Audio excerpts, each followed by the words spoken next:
Hey there, fans of brotherly love wrestling. It is I, Vik Dalishus, Philly's own, the Mecca here. It is the real McCoy, J.D.X. Justin D. Xavier. And it's your man, CD, the fallen angel, Christopher Daniels. Hello, boys and girls. This is your old friend RJ City. Hey there, brotherly love wrestling. Bill Carr here. Hey everyone, this is two-time guest Wheeler Yuta. Two bozos from Philadelphia flapping their gums about pro wrestling this, pro wrestling that. Which is not that unique in the grand scheme of things yet. You are in for a treat because you're tuned in to Brotherly Love Wrestling. Philadelphia, are you ready? No! They said, are you ready?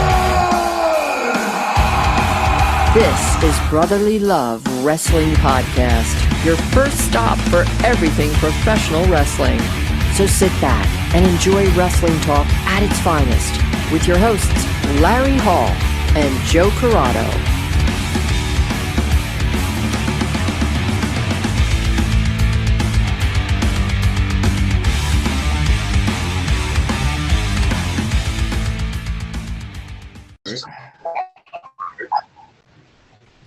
Welcome, everybody, to Brotherly Love Wrestling. And on our show today, no strangers to our show. It is Hale Collins, Vik Dalishus, the Now.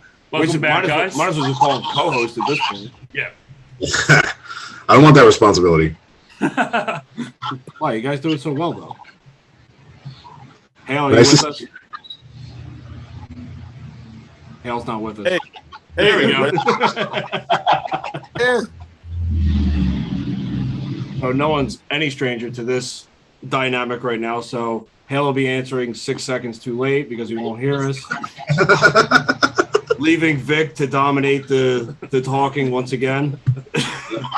Man.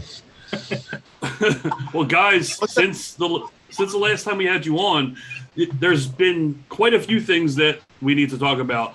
The last time we had you on, you were talking to the Briscoes and the upcoming match you had with them at the Crockett Cup. So you guys competed in that. So we'll start there. What was it like to be in the cup itself, facing one of the greatest tag teams in wrestling, period? I say Hale goes first. Oh, boy. Well, wait a second. You always go first. You can't just break it like that. Well, if we let you go first, then there's no way that you could get cut out of it. So, like, if you go first, then it's like, bam, we got Hale's first, and then I'll go. But how is he going to throw in his impromptu gas? All right, I guess I'll go. No way to get me on the spot. I'll go. I'll go. So basically, like it was like the Crockett Cup was awesome because it was like a shot in the dark. You know, like one team stepped out, and we did all our stuff, and we got selected. So what I hear are like 1,000 teams, and it was pretty awesome. And, our first round up was against the Briscoes, so we didn't really know how to think about it. We just know that we were really ready for this. We were ready for our whole lives. We couldn't wait to get in the ring with people that have a great reputation of awesome and really good. Me personally, I couldn't wait to get in the ring with guys that were just top tier, So when we got there, we didn't really know what to expect. And one thing led to another, and then we got in the ring with the Briscoes, and I would have to say, the Briscoes are probably, without a doubt, one of the best tag teams ever. Yeah. They're truly professional, and they're definitely, I couldn't be more happy than our performance. The locker room was awesome. We saw a lot of guys we haven't seen in so long. Every generation that we came up with, they were all there, which was pretty awesome. I haven't seen guys there they are, but the whole experience was great. I felt like it was home, and it was a great experience all the way around. We'll make sure we put all this into the show too, of course, because this is very critical knowledge for everybody. Yeah, I mean, I can't believe I'm the technology guy now. I don't know what makes you the technology guy, because you're sitting in a fucking chair. That makes you the technology guy. Well, I mean, I don't really have any issues right now. I mean, I feel like You were on the chat. You were in this thing twice. He's technologically advanced. He cloned himself and fucking tried to get in twice. You just can't help yourself to talk shit. Don't talk shit. Just sit there. I have a million wires hooked up to my phone making this work. You do not have to talk shit. It's fine. Like You'll make it through the rest of the night. All right, Vic, you can't answer that question if you remember what it was. Yeah, absolutely. The Crockett Cup was a experience literally that we had no idea we were ever going to get another chance for in our career. So to find out that we were in it, literally from the moment we found out we were in it until the moment we walked in that building, it felt surreal. And then it was kind of crazy. Once we walked in there, it felt like that was exactly where we were supposed to be when we were supposed to be there. And that is very few and far between for wrestling, where you feel like that's where you're supposed to be. And it feels very comfortable and very professional, so that you can be your best where you're at. So, from the moment we walked in, we kind of had that feeling. And the match itself, putting it together with those guys, like just saying hello and talking for a couple seconds before, they were busy. So it wasn't like everybody's sitting around chatting about the wrestling match. You go out there and you're just like, can you hang with them or not? So, the match, it felt it came off really well. One of the best showcases for us and for the Briscoes. I feel we did our job with the progression of where they were going with the rest of that tournament, and we did a good job with presenting ourselves really well and showing that we deserve to be there. And some of the best compliments that we got afterwards were that you guys hung with one of the best tag teams in the world, and that's what we're looking for. Not only are we looking to hang with them, we're looking to beat them next time. So to be in that tier with guys like the matches with teams like the Briscoes, that there's a like these levels of teams that are out there right now that you get the opportunity to work with, and they're right there at the top, and those are the teams that we want to work with. We've been doing this, and we are in the best, absolute, most ready shape and mindset that we've ever been in. So now is the time. And that Crockett Cup was a great display for us. So we can't thank the NWA enough for the opportunity, being in there with the Briscoes, all of that stuff. It was absolutely incredible. Now, has there been any talks of you guys returning? Man, why would we tell you that? Because we've known each other for how long now, Vic? And I can slide in a fucking backhanded question once in a while, can't I?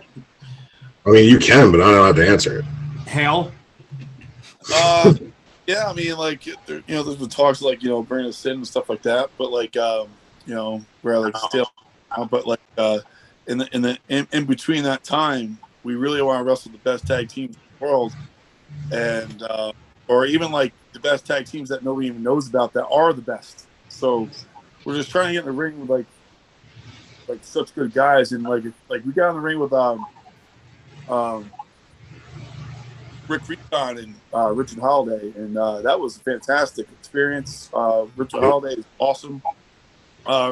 Rick is on his way up. I mean, it was a true blessing to be in there with the guys that want to go, that are creative, and have the mind for the business. And those are guys I want to get in the ring with, and just bringing out the best out of each other, really.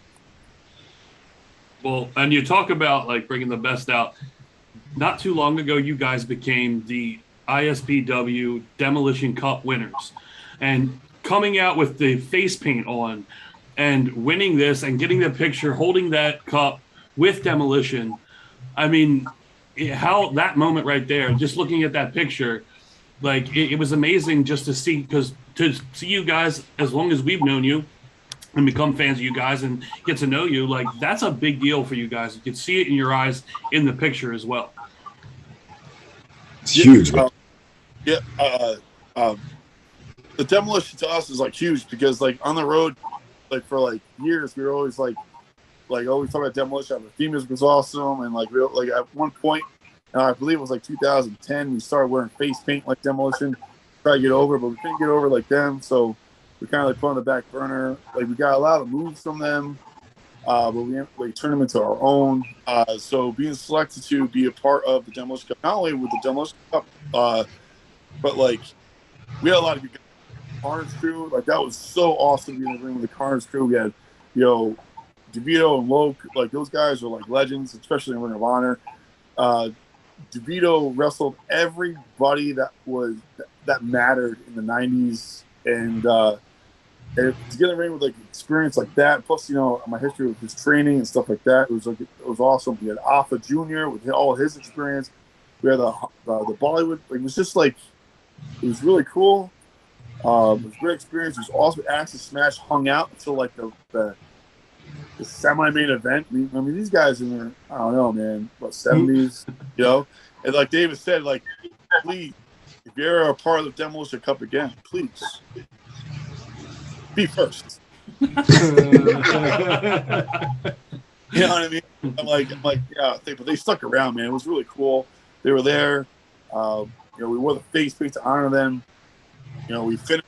We actually got lucky. We're not lucky, but like we're in a position where we were, for the win. We went home with their finish right in front of their eyes. So yeah. I feel like the coolest part of that Demolition Cup stuff was that we got to do those moves in the ring right in front of those guys, and they were sitting right there at ringside watching us do it. And I think back to when we first started to do the double axe handle and the double axe and smash, and that we played with it a few different times and how we wanted to do it, and like it was. Keep happening. No, it's just facial expressions. No. Did he mute himself? I feel like Garth when the camera got on him. You ever see that part in Scanners? Vic, are you back? I can hear you, but I'm assuming my face froze all fucked up. Oh, no. You lip sync everything. We couldn't hear you. You were just doing facial expressions for us. Man, why would the internet be bad now? Like, what's the difference? There was a tornado in town. There's a tornado in town. He just stopped by. He stopped by for a drink. He said he'll be heading out soon. Don't worry. He's got a plane to catch. There was a tornado warning about like 20 minutes ago. Somebody like went through and knocked everything out. Yeah. I would have lost life. I really felt like with the Demolition, doing the moves in front of those guys was the coolest part. Being able to like come up with the moves, and we used to go through it together, and how we were going to do the double axes, and we'd do our faces sideways and that whole thing.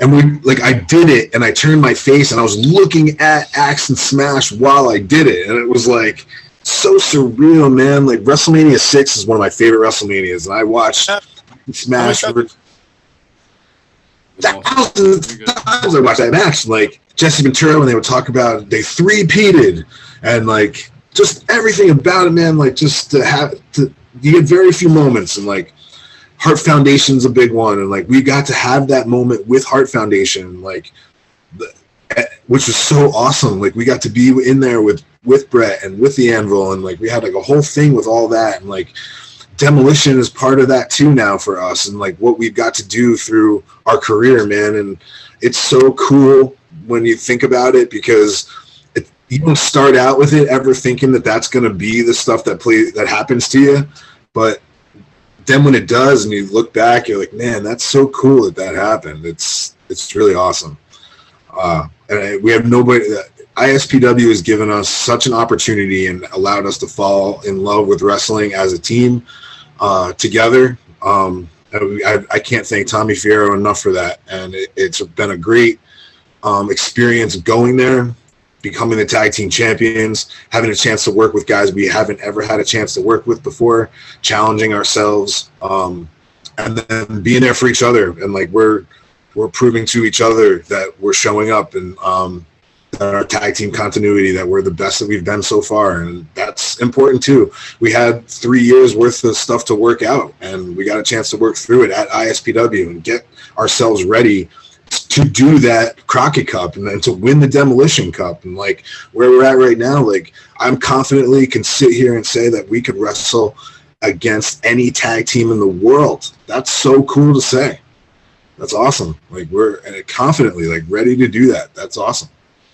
All right, so I know who the ultimate bucket list for current tag teams, I believe, is FTR, correct? 100%. Yep. All right. So who's still out there that might be the nostalgia act now? Because we know you've also wrestled the Headbangers recently. One half of the Headbangers. That's right. The other one. Yeah. What was it? Just Thrasher or was it just Mosh? Mosh. Just Mosh? Yeah. So that one kind of bugaboos that one. But who's still out there nostalgia-wise that is top of the list that you want to have that moment with? Hardys. Hardys? Hardys, yeah. And that's... I'm hearing it's their farewell tour, so we gotta grab a hold of that. We gotta get in the ring somewhere, you know. Tell you what, to see you, Hale, and Jeff Hardy, especially with that bump that you took when you in the Darby Allin match in Northeast Wrestling, off that ladder, like I want to see Hale Collins, and I didn't think I'd ever say this. I want to see Hale Collins and Jeff Hardy spots against each other off ladders. Like I want to see who was going to go bigger, because I feel like, Hale, you're crazy enough to go, I'm going to fucking top him. Like, I feel like you're going to try, you would try and do that. Well, I'll die on camera. I was right then. I'll die. All right. Well, I mean, you know. I won't. No, you're going to be the one taking the Swanton bomb, though. Yeah. Vic, you already know that's the case. And he's getting that swanton pretty stiff nowadays, bro. Yeah, no, he's just dead weight falling. Yeah, it's pretty rough.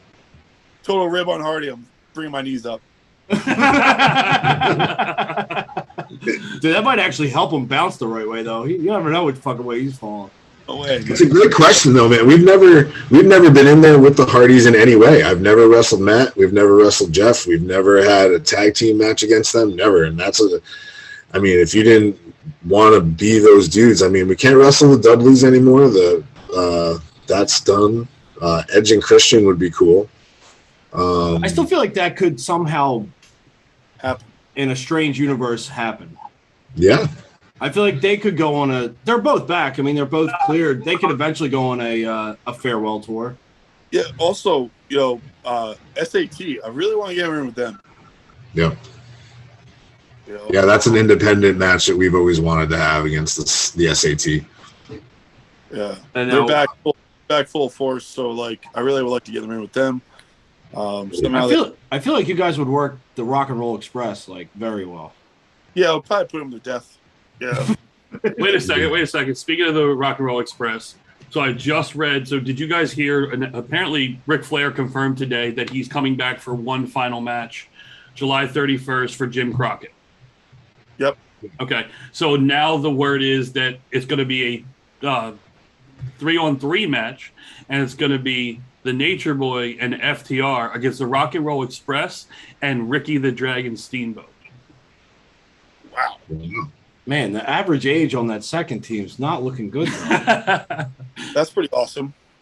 I mean, obviously, rumors are rumors, but the talk is that's kind of what they wanted to do. Rumors are more than rumors nowadays. Everything always. But think about wrestling though in 2022. If that match is booked, okay, you understand what that match is. You are literally going there for the entrances and for them standing across from each other, for that visual, that photograph, that maybe the initial lockup. Like, you're not there for the Matt Classic. That's not what you're. And I don't think they even lock up. I think Flair fakes the lockup 12 times. Well, it just shows you what pro wrestling is. It's literally the It's entertainment. It's the antithesis of what it all is, because you can still go out there and do it. I mean, at ISPW, we got a dude on the show who's in the 60s, man, like doing it. Like, there's age is but a number, I guess, when it comes to pro wrestling, and whether or not you want to see Ric Flair get out there and do figure 4 leg locks and like the flip off the top rope, that's irrelevant. You're there to see Ric Flair's robe walk through the curtain and walk the aisle, do the whole woo, like the whole experience just one more time. So it'll do. I think that'll do well, however they book it. And put it against Ricky Steamboat, like, I've been in there with Ricky Steamboat. I've been smacked around by him. He can still do it. I feel like Jay Lethal has to be a part of that match somehow. I think a woo off is in order. Yeah, but like age right now is it's pretty awesome because age always used to be a thing. Like, you always had to be young and all this other stuff. But now, like, people are getting opportunities in the 40s. For example, in ISPW, we have this guy Mike Terrace who's like, not like, he's like pushing 50. He's like running around like guys that are like 18. You know what I mean? Like, you guys, there's guys out there that can still go, and like age does not matter. You know what I mean? So it's pretty cool to see that like people are getting booked at any age, and it's basically, if you can go, you can go. You know, it's pretty awesome. It's a very cool time in wrestling, which has never been like this ever. So you just never know. Like, look at like the Steamboat. Like, when he fought Jericho, like, holy crap! Like, that was a great match. You know, so it's like you don't know what they could pull off, age, anything. You know, Steamboat always had the art of storytelling pretty down solid. Yeah. So it's not like his mind ever went anywhere. So if he could put it together, and I mean, if Jericho's across the ring from him, you just have two really good minds of storytellers. That's all it takes. That's all. It really is to make it interesting. But I don't want to brush past this because I do believe that I saw today that the Hardys will be in your home state come, I want to say June or July? July 23rd for Northeast Wrestling. For Northeast Wrestling at where you challenged for the title a couple times at the the Mid-County. It's not that anymore. They renamed it. They renamed it? Yeah. That's okay. I didn't know what the name was anyway. Well, basically, that was the Kitchen Civic Center was going to go under because it was like basically falling apart and nobody was putting money into it, you know? So then the Neshwa family came in and dumped, invested in the building and made it awesome again. Because he was a huge fan in the 80s and watched wrestling when he was a kid and had a heart for it. So, like, they named the building after Neshwa because he invested so much money into the Civic Center and he rebuilt it, and now it's better than ever. So that's, the history. If it wasn't for him, that building would be shut down. There would be no wrestling. There would be no concerts. There would be nothing. And if you walk in there now, it's amazing what he did, because now it's like you walk in there and has a timeline of all the events throughout the whole history of it, and like it's pretty awesome what he did. So like, yeah, it's the sight to see. So you guys got to make it down. Up. We are down. So hold on. How do we get this petition started to get the Now versus the Hardys at that venue? Anytime. Anytime. How do we start a mass riot? Riots have happened in that building because Vic and I, when we wrestled each other, I guess the crowd didn't like the time that we had, and too long or too short. What was it? Too long or too short? Too short. It was It was a big thing. I don't know. I love the experience that we had, but the crowd didn't, so they all rioted. Well, we're not allowed to talk about that one? You can talk about it. This is a safe haven. Oh, are we in the trust tree? No? Yeah, sure. Absolutely. No, it was when we wrestled at Impact Wrestling. They put us on the pre-show, and we told us we were going to be on the show, and we were on the pre-show. So all the fans showed up for the bell time, not for pre-show. So when they found out and they showed up that they had missed our whole thing, they destroyed the concession stand area. Wow. We didn't have anything to do with it, though. It wasn't us. How many of these people were family members? I have no idea. None. Zero. It was like legit hundreds of people throwing chairs and shit. It was really bad. Wow. So we got a lot of heat from it, and it wasn't even our fault. It's not like you told the people to riot. No, not even close. But they were pissed. No, but they came to us and told us to tell them to stop. Yeah. I don't really know how that works. There needs to be more riots in wrestling. If you guys end up facing the fucking Hardys, what is it, June 23rd? July 23rd? Yep. I'll be there, 100%. Hell yeah, absolutely. I don't know what I'm doing that weekend, but I will make it a point to get up there. But if you guys are you guys going to be on the card at all, or do we not know this at all? Is everything in the dark? Tell me everything's not in the dark. Everything's in the dark, my brother. Yeah, man. Everything's in the if enough people demand something, though, you got to give the people what they want. We got to start bribing people. People got to have our backs on this. Well, I mean, it's in their hometown. Like it's in their home arena. It shouldn't be that hard. Get everyone up there in on it. Like, come on, we need people to start doing it. So we're actually a little behind. How are we behind? It's the same time zone. No, I'm saying as far as the time left, we should already been started this. Well, I just saw it today. I'm sorry. I've been busy. You're saying the people of Poughkeepsie have let you down? Time in and time out, have they always let me down? The people of Poughkeepsie. Are you guys sponsored by whatever drink you're drinking? No, we are not. It's a Snapple. You got to shake it a little bit before you drink it. That's a Snapple? Yeah, man. They changed it. Zero sugar. Oh, is it a glass bottle or plastic? No, it's plastic. What? Wow. No, I'm just really strong. It's glass. Is there a saying on the inside of the cap? Like a Snapple fact? It says "Suck it, Trebek." Yeah, they all have them. Wow. A 10-gallon hat holds less than a gallon of liquid. If you believe that. Well, I believe that.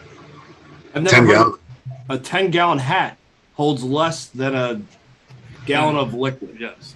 Yep. No, I heard you the first time. Oh, then what was he questioning? It wasn't. He said he believes that. Oh, he believes that? Well, it wasn't me that came up with it. I don't believe it. Oh. So, guys, you've been now a lot in ISPW. You've been doing, obviously, Hale in Northeast Wrestling has been more prevalent in Northeast Wrestling. Going forward, is it staying with ISPW, whoever kind of wants you guys on their show, or are you looking to branch out to other places maybe now, since you said you were in the best shape, best mindset? We want to go over any place we can go to where the competition is literally that we can get to. We want to go there. So we really anticipate this summer to be whatever opportunity comes our way, we're going to take it. So it doesn't matter where it is. If the opportunity is there to wrestle the best, we're going to go there and do it. So it doesn't matter what company it is at this point. So that's what we want to do. And we didn't get ready to waste it. And I don't plan on wasting it. Seconded, Hale? Yeah, man. I'm hoping to wrestle everywhere. I want to eventually get out to California and Florida, everywhere. Like whoever wants to book us anywhere, I'll stop what I'm doing. So basically, if they want, hoping when people reach out, they put us in the ring with people that are really good and want to go, and want to tell a story in the ring. It's about the story in the ring. I don't care about landing in my head 1,000 times. I want to tell a story in the ring. So, I really want to make everything mean something. So, if there's teams out there that want to make magic happen, I'd be love to get in the ring with them, So, we're the best shape of our lives. We're not the smallest guys. So, we'll pretty much take on any teams. Doesn't matter what size, big, small, just as long as they want to tell a story and have a good competitive match, I'm down. All right, so I want to ask a question. I don't think I've ever asked you guys before, but hopefully we could tie this in. We've literally almost run out of anything wrestling question-wise to ask you guys. So I've noticed personally that self-worth in your career or job or whatever you want to call it, or the wrestling ring, is at an all-time high where you can kind of gauge it, and people are hungry for people that want to work. So if you're worth more, you can ask for more at these points in time. But what I want to know is when did you figure out your worth in wrestling? When did you figure that out? Because I feel like you're always told what it is, but when exactly did you figure out wait a minute, I should be doing much more. We're at this point, we should be doing much more? Like, have you had that epiphany yet, or is there multiple times that you were sitting there and you're like, God, we are there. Like, we should be doing much more than what we're asked. For me personally, I would have to say, like, after we sat next to Tommy Dreamer side by side, analyzing matches and making matches make sense, and just sitting with him every week for hours and just talking to him about psychology and how the business works for years. Like, after that, I mean, we're pretty educated on the business, and wrestling itself. I would say after, we were always friends with Tommy Dreamer, but we weren't in business with Tommy Dreamer. It was a different story. We learned a lot more about everything in general. So I would say after that aspect, I would have to say more confident in myself what I was in this whole wrestling world. Yeah, it's a great question to ask because it's something that actually fluctuates and changes throughout your career. So you come to that epiphany a few different times. And in wrestling, you kind of ride this wave of up and down, up and down, up and down. And the idea is that when you ride that up, you try to keep it up and up and up as long as you possibly can. But inevitably, you ride a wave. And you hear about it as when you start your career and you're like, no way, that's not going to happen. And then it does. And then I was wrestling, for me, my first year and a half in pro wrestling, it's weird to gauge it. I was wrestling for literally $10. And then I got a chance to work for WWE, and I made $250 a night. So I was an extra for 2 nights, and I made $500 cash. It's like, this is awesome. Like, well, now I should get paid this much all the time. But it doesn't really work like that. Then you go back to making $10 again, and then you're like, whoa, well, wait a second. And it really becomes your value in pro wrestling. Can you draw people to the show? Will people pay money to watch you perform? Do people want to see you and your act? And do you deliver when you're on the show? And there's a lot of times where sometimes you deliver all the time, but people don't necessarily pay a ticket to come see you. So you're on that show, and yeah, you delivered and you did a good job, but nobody paid to see you. They advertise you, didn't mean anything, whether I put you on a poster or not. And there was a lot of time in pro wrestling where people just assumed that they were booked on a show and they should be getting paid a certain amount of money, and never being able to justify the promoter paying them that amount of money. It's a business. So you have to look at it from that perspective. And if you can provide those things on a show, bring value to it, then you should be paid accordingly. And that's how it goes. Should be professionally. And I feel at this point, we've gotten ourselves to a position where we're both hungry for more, but feel very justified with what we do and what we make. So for asking for what we do. And it takes, I think, confidence in yourself to know like what you bring to the table and how good you are and what you bring to a show. And there's never been a time I feel where we've been on a show where the promoter wasn't like, thank you guys, that was awesome. Like, you brought it. I don't think there's never been one time where someone said that we didn't deliver. So I really do feel now when you advertise that the now is going to be on the show, that it means something, that people are starting to know like who we are and what you get when you book us, and when we're on a show that what the match is going to entail. And like, it's taken a while to get to that point. So we want to keep riding that this summer, I feel. Hopefully that answers the question.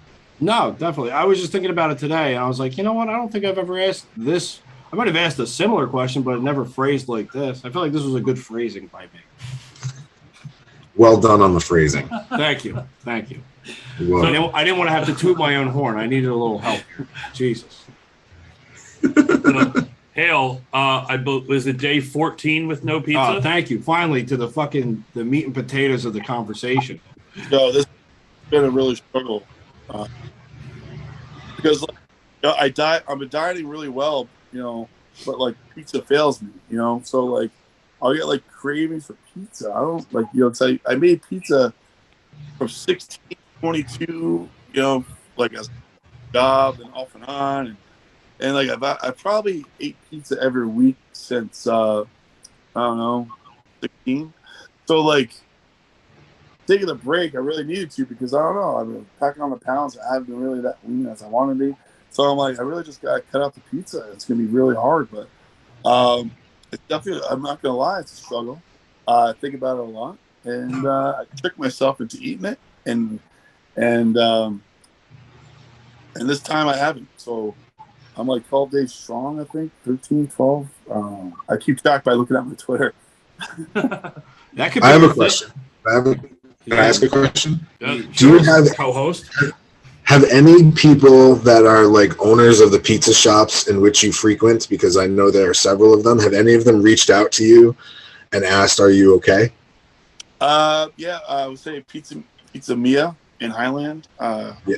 They have asked me, like, hey, where you been? We have but like regular six pizzerias, you know, because it all tastes different. It depends on the sauce, the crust, the cheese, everything. So like, I'm actually a regular in 6 different places, so I'm not sure. There's legit drool dripping from his fucking beard right now. That's Really good. I don't have a single restaurant that gives a shit about me like that, so that's awesome. Yeah, well, I mean, it's kind of like a thing, you know. No, I know. It's kind of like a thing. And like pizza in New York is like, you know, it's like a I'm hungry all the time, so like a slice is like you know, just like have a quick slice, you know, and like hold you over for like 2 hours, you know. I'm gonna ask for in post. Can you please put dramatic music behind Hale when he's discussing this? I got you. I feel like this needs like the most dramatic music of all time. And then like Tony DeVito's brought me to like this awesome pizzeria in Jersey. I'm talking, this pizzeria looks awesome. At every slice known to man. It was so good. And I'm like, you were there. And I'm like, holy shit, this is like the holy grail of Jersey pizza. And I can't believe DeVito tried his best to break me. And it didn't work. It took everything in my power to like not cave.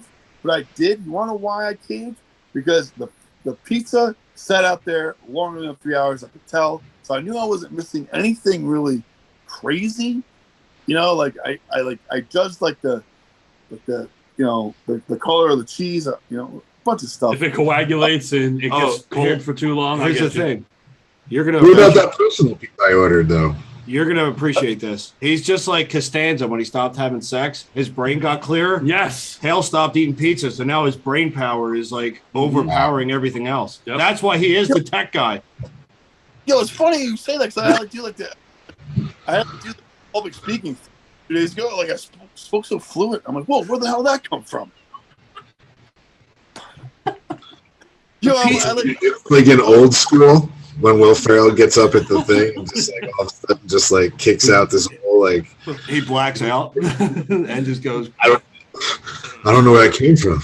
I just spoke and it was like so fluent and I'm like with intelligence. I was like, what the fuck? I don't know. and you started the podcast tonight. Yeah. It's like all that bravado and everything. You did such a good job, man. Well, then I have to be an advocate for no pizza forever if this is the Hale Collins we get. It can't happen. Every day is after all this, there has to be the Collins or the Hale Collins or whatever you want to call it, a pizza slice named after you. Yeah, someone has to do that. The hard work that you're putting in. Joe, but it's like it's funny. It's like I think now I think I know what addiction is. So like I'm afraid that like someone's gonna come after me like who's a real addiction and shit like that. But like I started thinking about it throughout the day. I'm like, you know what? It's been 2 weeks. Why don't you just have a slice? It's okay. Yeah, man. So I'm like, you know what? Maybe I should just have a slice. Oh my God, he does live the life of Seinfeld. This is a Seinfeld episode. Those are kicks in. I'm like, no, don't do it. All right, you know I won't do it. Like, it's like next day, more harder. So I'm like, man, does frozen pizza count? How about Ric? You're trying to rationalize it, dude. Don't rationalize it. Yo, it's like bad. It's like, do that about myself. It's fucking crazy. Pizza Anonymous, the PA. Did you have the pizza pockets? Did you have those? I know you. No, no, because this dude I know, he said, "Don't cave, don't give up." I'm like, well, fuck, I can't give up. Was it John Cena? It should be. At this point. It's that over. I'm like, man, this is a really big challenge. So I'm just like, just going with I'm trying really hard, and like, it's kind of cool in a way because I never did it before, and this is actually probably the longest I've had. I died really hard to the T, like a couple years ago, but like, I have a slice like once a week maybe, but this is the longest I've had. You look like you're leaning out a little bit. Well, I didn't like the way I looked last show, so every picture was a bad picture. So I was like, it's the pizza. You'd have to be consuming a lot of pizza to justifiably make it cut out and completely revamp your diet. How much are you lying to us? How much pizza were you eating? Definitely like 2 slices every other day. Oh, okay. So you're a pizza guy. Mm-hmm. Yeah, well, it's so easy. It's attainable. Yeah. And it's quick. It's easy. It's great. It's better than McDonald's. By that logic. Well, yeah. Well, yeah, because you're hungry. When I get too hungry, it's like death. It's like I'll kill. So it's like I need to eat or I'll kill. So it's like, what's better than a slice? It's satisfying. It's great. It's not that bad for you, but it's pretty bad for you. But whatever. Now, Vic, don't be upset, but I have an idea for Hale for a T-shirt. I want it to be a. You're a horror fan. It's like a bleeding pizza face, and it'll just say "Eat or Kill." Dude, I think that's a great idea because I've sat next to him when he's hungry, and like let's say we're driving down the highway, right? And he'll go, "All right, dude, I'm hungry." I'm like, "Okay, man, we'll stop." He'll be like, "Okay," and then like let's say an exit comes. He's very calm, like Patrick Bateman. And I drive past the exit and I don't get off. Oh god. Yeah. Yo, dude. Oh man. It's like it's not a good situation. I think I only did it once and I never did it again. So yeah, we gotta get whoever makes Vinny's shirts, we gotta have him make a shirt, "Eat or Kill," with like a bloody pizza face. Dude, it's like I caught 3 fights because I was hungry. It's crazy.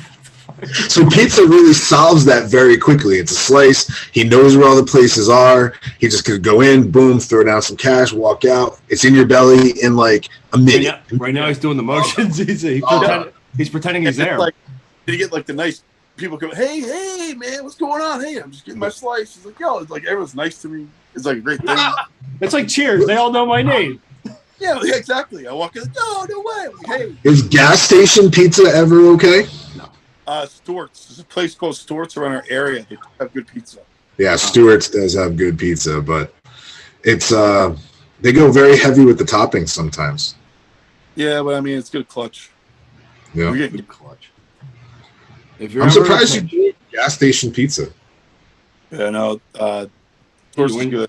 When you're a raging addict, you'll get your pizza wherever you can. It's everywhere. Everywhere I go, everywhere I turn, it's there. Look at this. I just realized something. Look. It's in your subconscious, isn't it? Oh no. I mean, why did you do it to yourself? They fucked up my phone so I can see you guys. Unbelievable. What is it? You're like a fucking Ninja Turtle. Yo, on a thing. Oh my god. All right, I think I'm going to wrap this episode right here.